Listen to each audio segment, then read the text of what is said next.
Commissioner Nevarez gives updates for the Mountain West as we move towards football season.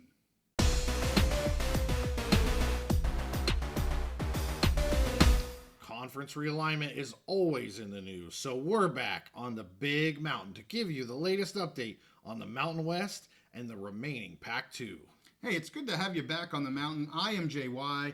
This is my good friend Steve. Steve, we had the Mountain West Media Days just a couple weeks ago, and Commissioner Nevarez had several opportunities to speak. Obviously, she spoke at the Media Days, kind of opened things up. But then she also spoke to several other different media outlets and things. I've listened to several, read and listened to several of these, and I've kind of combined all of her comments. We're going to go over several things that she talked about. One of them, of course, is what is going on with the Mountain West and the PAC. We'll start with that. And then she also spoke about future realignment and what that looks like going into the future. She talked a little bit about NIL, and there's some things here, Steve, I think you're going to like to hear what she has to say. It's some things that you've been kind of asking some of our guests that we've brought in to talk NIL. She also talked a lot about the CFP because, as we know, and we've been kind of beating that drum, we think the Mountain West has a very good shot at that bid for a group of 5 conference. Maybe 3 different teams could have a shot at it. And then she talked a little bit about the transfer portal, another item we talked about at the end of last year, some data that she gave that I found really interesting. So a lot of good stuff coming from Gloria. As we have said many times, very impressed with this commissioner. Still fairly new here with the Mountain West, but she has hit the ground running, and their new slogan is Ascend Together, and she is at the front of that, trying to make sure this conference is moving forward. So let's start with her comments on this merger scheduling, what's going on with the PAC. So she said that formal merger talks have not been on the table yet. We heard that some from President Schultz several weeks ago. I know AD Gould kind of said the same thing. Commissioner Gould, not AD, Commissioner Gould. And she also then went on to say that they are looking at the scheduling agreement for 2025. They're focusing on that 1-year kind of addition. And she really appreciates this year's scheduling agreement because, in her words, it pumps up the conference's strength of schedule. So she really appreciates that. She also was highlighting just the Mountain West preparedness and their protective measures that they've put into the scheduling agreement and other things, as well as their strategic partnerships, which include this new TNT media deal. So she did say there's mutual interest in exploring another year on this scheduling agreement, and they are discussing it right now. And she says both sides kind of desire to get that done before the football season starts. So you're talking about a month. We might be getting news that there is an extension of this scheduling agreement between the PAC and the Mountain West. Wouldn't surprise us. We said it makes sense. Win-win for both sides. It gets the bridge for the PAC that they need to figure out where they're headed. And it takes some pressure off so that they're not making a decision under pressure. They can really take their time, make the best decision for the Mountain West and for the PAC too. Take some pressure off, which I think is great. Yeah, she mentioned right now they're pretty happy. The Mountain West is pretty happy with where things currently sit, given just the crazy environment that we've been in here for the past 18 months or so, or 2 years. Then speaking further on realignment, she acknowledged here that there's a ever-changing era, again, like we have going on right now. She stated that she would never mount a campaign to keep a school from leaving the Mountain West, as every member needs to do what they think is best for them. She quoted, "That is their responsibility and their obligation to their school," right? So she's not going to hold it against them. If a member says, hey, we think it's better for us to go to X, Y, and Z, you're not going to see her mount a campaign. I found that interesting, given everything we're doing with the ACC right now and the mounting of campaigns. But, it kind of speaks to the partnerships that they have, I think. So yeah, and it kind of mimics word for word what the AD Dickey when he was on here, what he said is that, yes, we are together and we are doing this, but each school is responsible for doing the best for their school.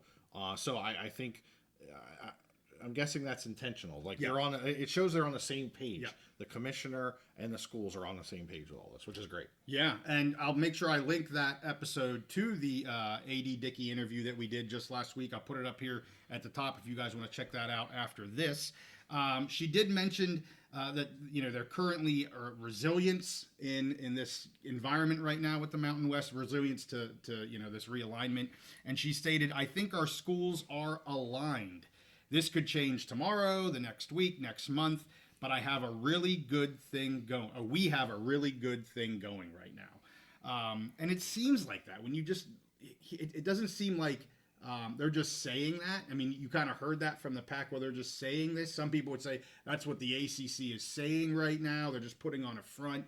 When she says this, and I hear her talk, this isn't just commissioner talk. I mean, she truly feels like this conference is aligned. So let's get to NIL. Something I think you're gonna find pretty interesting. You have something? I just want to give a couple comments on Commissioner Nevarez, just in general, and I'm gonna kind of echo what you said. I remain impressed with her.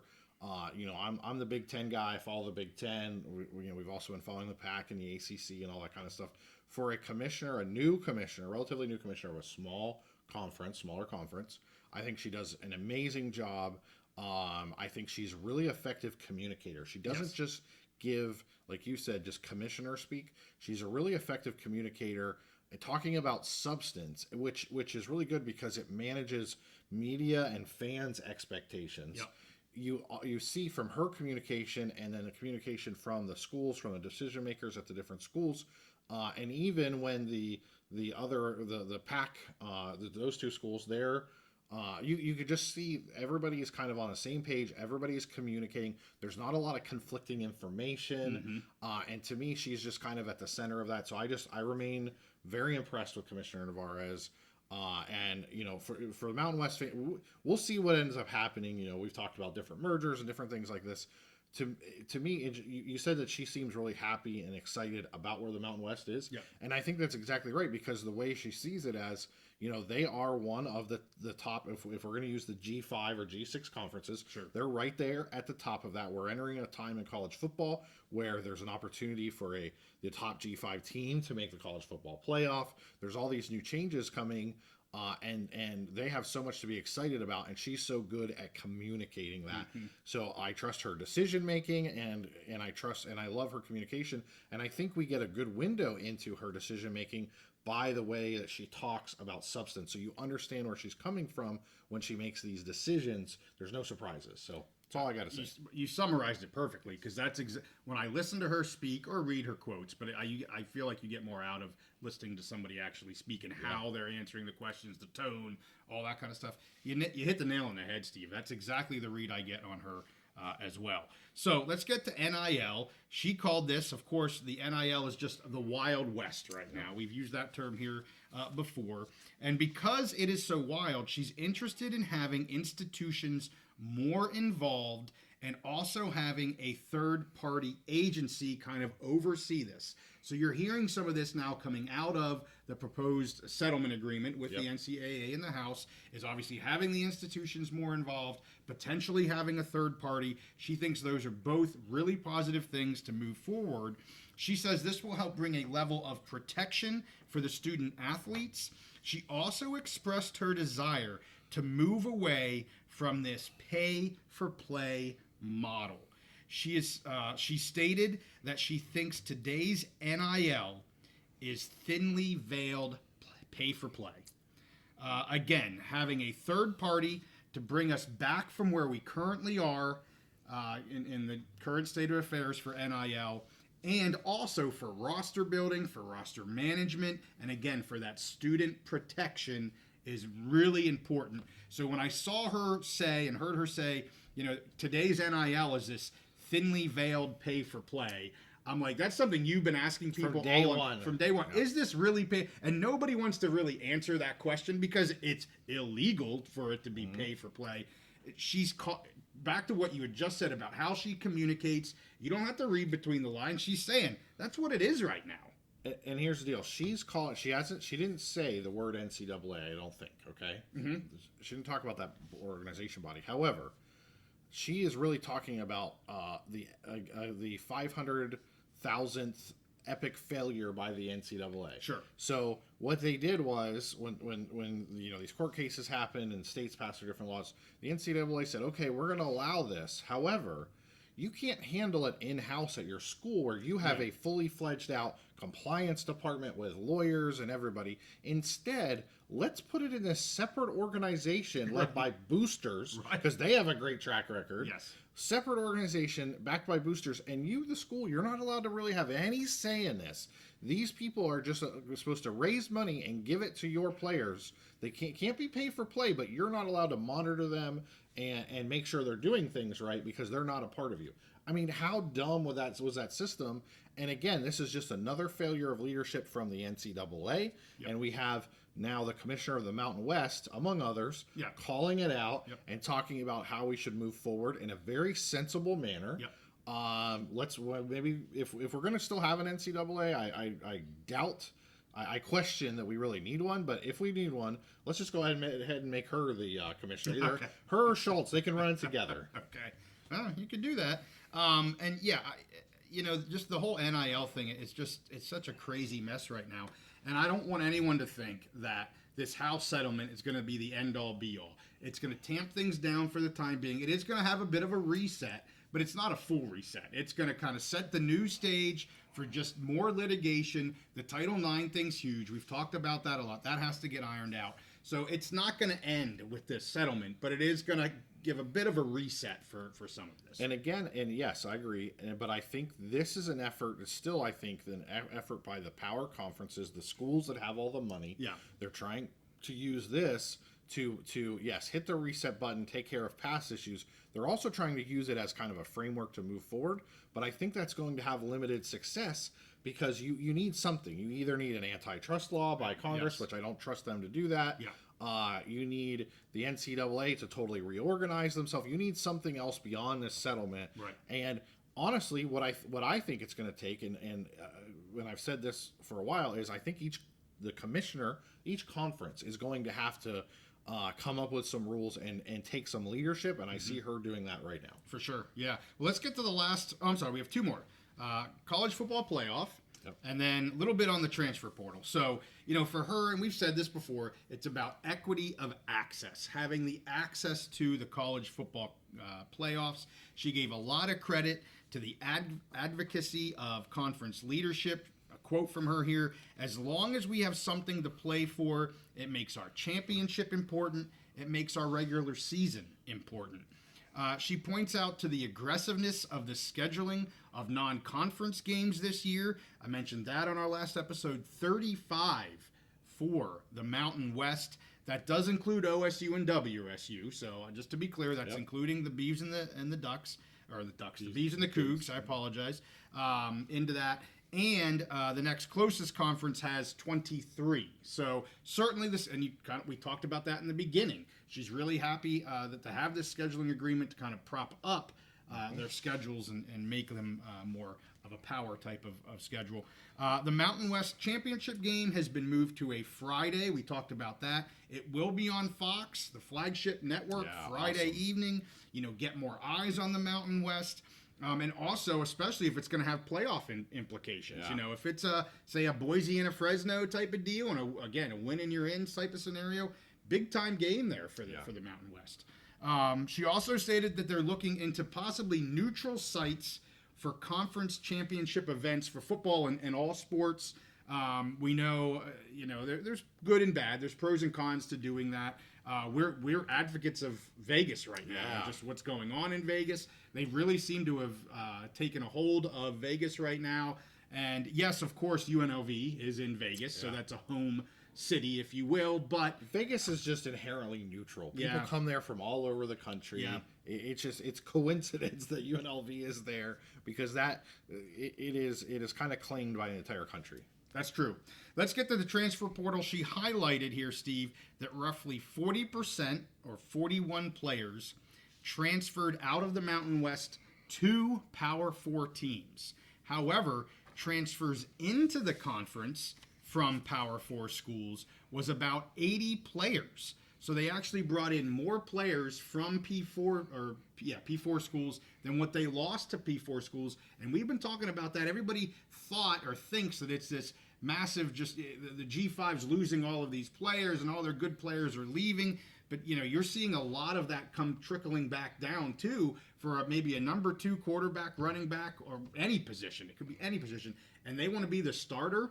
Hey, they're just a step behind whoever that starter is, and they want to be the starter at wherever, Fresno State. It's a great opportunity for players. And she pointed that out. And I'm like, that's the first data that I've seen. We've talked about that. And she said roughly 90% of first-team all-conference selections over the past 2 years have been kept at their schools in the Mountain West. 90%. That's a huge number. So at least early on here, you're not seeing this mass exodus of talent like people thought. So any comments on that? I'll talk about the transfer portal first. Since Okay. I feel like we were on top of this, in the fall, December, and January. I think it was pretty apparent. Yes, you are going to lose some players. You have a Maeva, Yes. a young dynamic quarterback, and it'd be great to keep. Would have been great to keep in the Mountain West. But I mean, he's going to USC. Like Right. That's where Heisman Trophy winners are made, kind of thing. But for the most part, you're seeing a lot of the talent stay there, and then you're also seeing there's some guys that they were at blue blood programs that maybe just weren't going to get the playing time. They can now go. They have this ability. They can transfer to the Mountain West, play, get more playing time, and actually showcase their skills and talents. And when they're on the field playing, they actually can have a major impact that maybe they wouldn't even have gotten a chance to have at some of these other programs. So everyone always focuses on the Power 2. And again, I'm a Big Ten guy, so I get it. Sure. I'm a Penn State fan, okay? But everyone always focuses on the Power 2 and how they're going to be positively impacted by everything, and then they just stop. They focus on that and don't focus on anything else. There's a lot of upside in the Mountain West and other G5 conferences to having player mobility, players able to move around. And they also can come up with ways to keep that talent at home. We saw Genty. Yep. He would have been a top running back in the country in the transfer portal, went somewhere. But honestly, a lot of those maybe D1 or P2 programs that he could have went to, he might have had to split carries, whatever, not been the focus. Maybe they have a Heisman Trophy hopeful quarterback, not been the focus. But he can stay at Boise, get all the pub, be a legitimate Heisman candidate. He's going to be the best player for Boise, probably the best player in the Mountain West, and be showcased. Which I think is great. So I love her points on the transfer portal. I want to go back to the college football playoff. She makes great points, and we are at a really exciting time with a 12-team playoff. And again, everyone focuses on how does the 12-team playoff help the Power 2. We're a little guilty. We talked about this. Sure. We're a little guilty of it because it does. They have guaranteed spots per conference, whatever. They're going to make up most of the playoff. However, getting a guaranteed spot for a G5 program, think about how huge that is. It was almost impossible for a Mountain West program to make it to the playoff when you had 4 teams. The only G5 program to ever do it was Cincinnati, and that was a year and a half before they were moving up to a power conference. So this is a huge opportunity, I think, and she equity of access, which is great. Now, I don't know if it's necessarily equity. It's not equal access, but at least access. They're having some access to it now, which is fantastic. And the reasons she gives are perfect. Now, if you allow me to beat this drum, because I'm going to beat it over and over again all year. Away. And I think every Mountain West fan, every media member who covers the Mountain West needs to beat this drum. We saw the schedule. We see with the Beavs and Cougs added. We see Fresno going to Michigan, going to the Big House. Boise's playing Oregon. We see the great out-of-conference schedule the Mountain West teams have. I'm going to beat this drum again. If we have an 11-2 Mountain West champion that's one of those 2 teams or a team that beats one of those 2 teams, they deserve to be in the college football playoff over a 13-0 Liberty who plays in Conference USA. That conference is horrible. You have maybe the best G5 conference versus the worst. And so I'm going to keep beating that drum. But when you beat that drum, you have to have some facts behind it. And I think she makes a great case of that out of conference schedule. I don't think there's any G5 conference in the country that has that out of conference schedule like the Mountain West does. Agree. And she says it best. Instead of talking GP, all that kind of jazz, and we're trying to get away from that too. It's sometimes it's hard because a lot of people still use that. Yep. But the way she says it is, we want to be the 5th best FBS conference. The 5th best FBS. Love okay. it. And if you're the 5th best FBS conference, you get. If your champion should get that college football playoff berth. So that's how she's kind of couching it. That makes sense. Get away from this G and P stuff. That's what we want. That's who we want to be, and we're working our way to get to that. So what we're saying is, what she's saying, I think we're in agreement that the 5th best conference should get their champion, and the 9th best conference probably shouldn't, even if they're 13-0. Well, that's not what she's saying. But yes, that's basically what she's saying. That's what I'm saying. Yes. But it is what she's saying. She said, we are going to be the 5th best conference so that we're getting that spot, Love basically. It. Yes. Love it. So, anyway, hey, we thank you guys for watching this. It was time to do another Mountain West. There was so much good stuff coming out of the media days. It took me a while to get to some of that with everything else we have going on. But, hey, we're going to be doing another live episode this Wednesday night. We're going to be looking at the most important player on every team in the Big Ten and the Mountain West, but we're going to exclude quarterbacks because we'd have... Makes it so much harder. Yeah, we have a gazillion quarterbacks. Yeah. So excluding quarterbacks, we're going to look at the most important player. That'll be a lot of fun. If that interests you, we'd love to see you 8:30 Eastern, 5:30 Pacific, live episode Wednesday evening. With that, hey, make sure you give this one a like, subscribe if you like our content. We hope to see you next time on The Big Mountain.